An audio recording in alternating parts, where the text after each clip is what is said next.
Siang Bu, perkenalkan saya mahasiswa dari jurusan Pendidikan Geografi dari Universitas Negeri Padang, angkatan 2023. Saya ada tugas dari mata kuliah bimbingan konseling untuk mewawancarai guru BK seperti Ibu.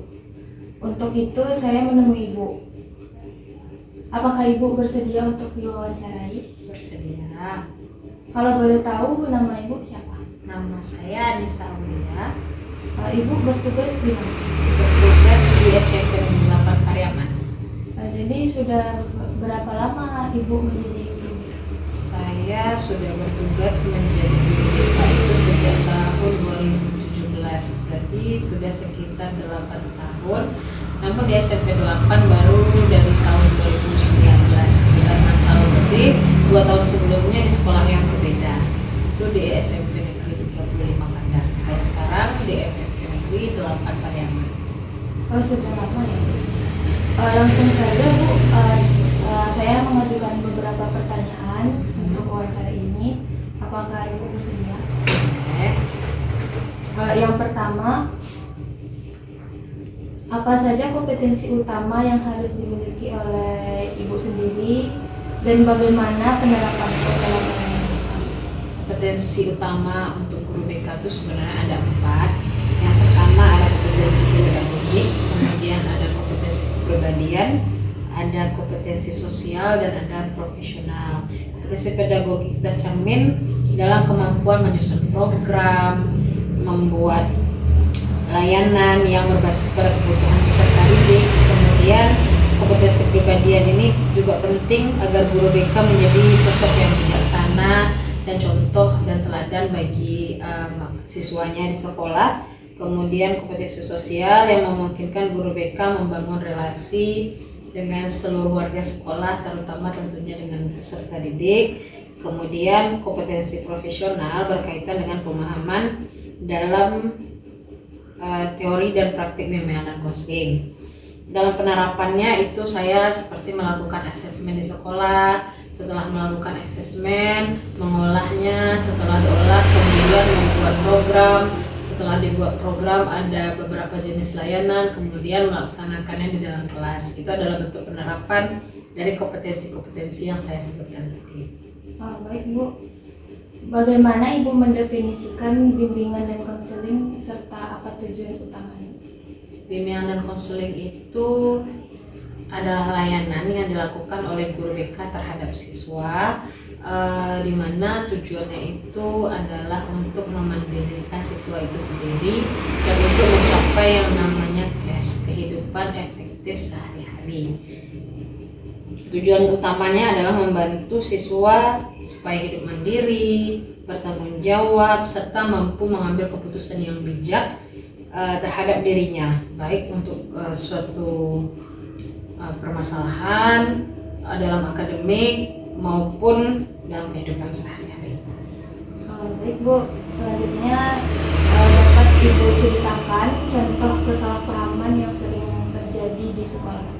Contoh kesalahpahaman yang terjadi di sekolah itu seperti menganggap guru BK sebagai polisi sekolah, di mana anak-anak lebih bukannya dekat malah merasa takut terhadap guru. Namun itu adalah persepsi zaman dahulu yang merasa kalau guru BK itu adalah polisi sekolah yang harus ditakuti. Dan selain itu juga ada kesalahpahaman yang menganggap guru BK itu hanya menangani anak-anak yang bermasalah saja. Namun sebenarnya guru BK tidak seperti itu. Guru BK selain menangani permasalahan yang dihadapi oleh siswa, juga membantu mengarahkan bagaimana siswa dalam mengambil keputusan, menyelesaikan suatu permasalahan, mengenal dirinya, dan mengenal bagaimana kemampuan-kemampuan yang bisa dikembangkan yang mereka punyai seperti itu.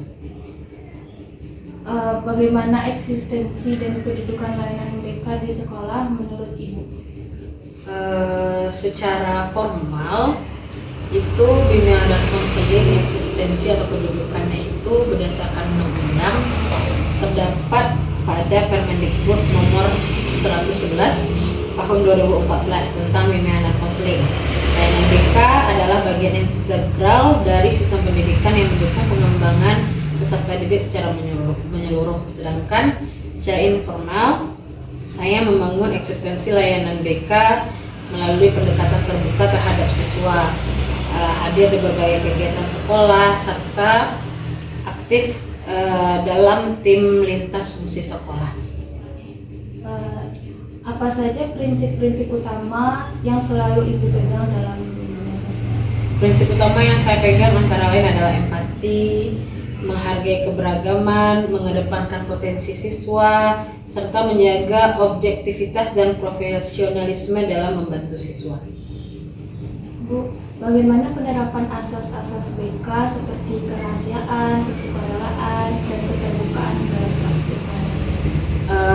Kalau saya dalam menjaga kerahasiaan itu seperti halnya ketika anak-anak datang untuk menceritakan mungkin suatu permasalahan yang dihadapi atau perasaan yang sedang dirasakan yang tidak mereka ingin orang tahu, saya berusaha untuk menjaga kerahasiaan apa saja yang diceritakan oleh anak tersebut, sehingganya tidak ada pihak manapun yang saya beritahu, tidak ada pihak manapun yang akan tahu kecuali anak itu sendiri yang menginginkannya. Kemudian untuk azas keterbukaan, kalau azas keterbukaan itu saya bangun melalui komunikasi yang jujur, dua arah, agar siswa merasa aman tanpa tertekan. Kemudian azas kesukarelaan, saya tekankan dengan cara tidak memaksa siswa untuk datang kepada saya, tapi lebih kepada memperkenalkan BK itu seperti apa dan menjadikan BK itu sebagai sesuatu yang menyenangkan bagi siswa, sehingga siswa memang datang secara sukarela ke ruang BK. Selanjutnya dari 4 bidang layanan BK yaitu pribadi, sosial, belajar, karir, bidang mana yang paling sering menjadi fokus permasalahan? Di sekolah kami kebetulan yang paling sering menjadi permasalahan itu adalah bidang belajar. Itu adalah permasalahan yang sering kali muncul dan hampir seluruh siswa merasakan permasalahan-permasalahan seperti itu. Seperti siswa banyak mengalami kesulitan dalam manajemen waktu, konsentrasi, motivasi belajar yang rendah, penyesuaian terhadap tuntutan akademik. Makanya banyak yang siswa-siswa di sini itu yang malas masuk sekolah, sering cabut dan segala macam. Itu permasalahan belajar yang lebih sering di antara empat bidang yang ada di layanan bimbingan dan konseling. Bidang belajarlah yang paling sering kami temui di sini. Jenis layanan BK apa yang rutin diberikan di sekolah? Jenis layanan BK itu ada 4. Yang pertama layanan dasar, layanan responsif, layanan perencanaan individual, dan dukungan sistem. Yang paling sering dilaksanakan di sini itu ada 2, layanan dasar dan responsif. Di mana layanan dasar diberikan di dalam kelas, di mana memberikan informasi, memberikan penguasaan konten dan segala macam. Sedangkan untuk responsif itu dilakukan di mana melaksanakan konseling individual terhadap siswa. Pertanyaan selanjutnya, apa Ibu menentukan format kegiatan BK sesuai dengan kebutuhan siswa? Format kegiatan disesuaikan berdasarkan data yang ada, mungkin berdasarkan angket, berdasarkan asesmen yang diberikan, yang mana asesmen di sini dilakukan itu dengan ada angket gaya belajar, ada dengan angket-angket segala macam itu diberikan kepada siswa, kemudian dilakukan wawancara dengan wali kelas dan anggota sekolah, sehingga diusahakan format kegiatan layanan ini memang disesuaikan dengan kebutuhan siswa. Itu.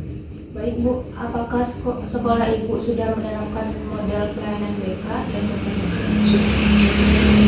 Selanjutnya, bagaimana Ibu menjaga dan menerapkan kode etik profesi guru BK? Saya selalu menjaga dan menjunjung tinggi kode etik profesi saya, yaitu seperti menjaga kerahasiaan siswa, itu yang paling utama sekali, karena memang di antara azas-azas yang ada, azas kerahasiaanlah yang paling diutamakan dalam bimbingan dan konseling, sehingga kerahasiaan inilah yang paling saya jaga untuk menjaga kode etik profesi saya sendiri, yang pertama kemudian tidak memaksakan pendapat kepada siswa, walaupun mungkin pendapat siswa yang saya rasa kurang tepat, tapi saya tidak pernah memaksakan pendapat saya sendiri. Saya lebih kepada memberikan arahan, memberikan pandangan kepada siswa, tapi tidak dengan memaksakan pendapat saya kepada siswa, tidak terlibat dalam konflik kepentingan, serta menjaga hubungan profesional yang sehat dengan siswa dan seluruh warga sekolah, di mana warga sekolah ini baik dengan siswa, dengan rekan sejawat, dengan kepala sekolah maupun dengan orang tua siswa. Baik Bu, apa saja bentuk kerjasama Ibu lakukan dengan guru mata pelajaran, wali kelas, dan tenaga pendidikan yang lain? Saya menjalin kerjasama yang cukup aktif dengan wali kelas, guru mata pelajaran, dan tenaga pendidikan. Contohnya ketika siswa mengalami penurunan belajar, itu selain saya temukan di kelas, saya juga mendapatkan informasi dari guru yang mengajar. Misalkan si A ini yang dulu yang biasanya rajin, kemudian sekarang malas-malasan, sering keluar, sering cabut. Itu biasanya saya dapatkan informasinya dari guru yang mengajar. Kemudian dalam prosesnya saya tentunya mencari informasi selain dari guru mata pelajaran, saya juga mencari informasi dari guru wali kelas. Kemudian baru saya proses kepada siswanya, dan kalau perlu nanti saya juga menjalin komunikasi dengan orang tua siswa. Bu, selanjutnya bagaimana Ibu melakukan evaluasi terhadap aktivitas layanan? Evaluasi saya lakukan dengan menggunakan instrumen penilaian efektivitas layanan, angket kepuasan siswa, serta refleksi internal. Salah satu inovasi yang saya lakukan adalah membuat dengan BK Corner, mana ruang terbuka santai bagi siswa untuk curhat ringan atau diskusi santai. Saya juga mengembangkan konten BK digital seperti melalui media sosial sekolah untuk menjangkau siswa yang lebih luas. Baik, pertanyaan terakhir, apa harapan Ibu terhadap dukungan sekolah dan pihak terkait dalam meningkatkan kualitas? Saya harap sekolah semakin memberi ruang dan dukungan terhadap layanan BK, termasuk waktu layanan, pelatihan profesional, dan penguatan terhadap tim BK. Dukungan dari kepala sekolah, guru, dan orang tua sangat penting agar layanan BK di sekolah ini dapat berjalan sebagaimana mestinya. Baik Bu, segitu saja pertanyaan dari saya.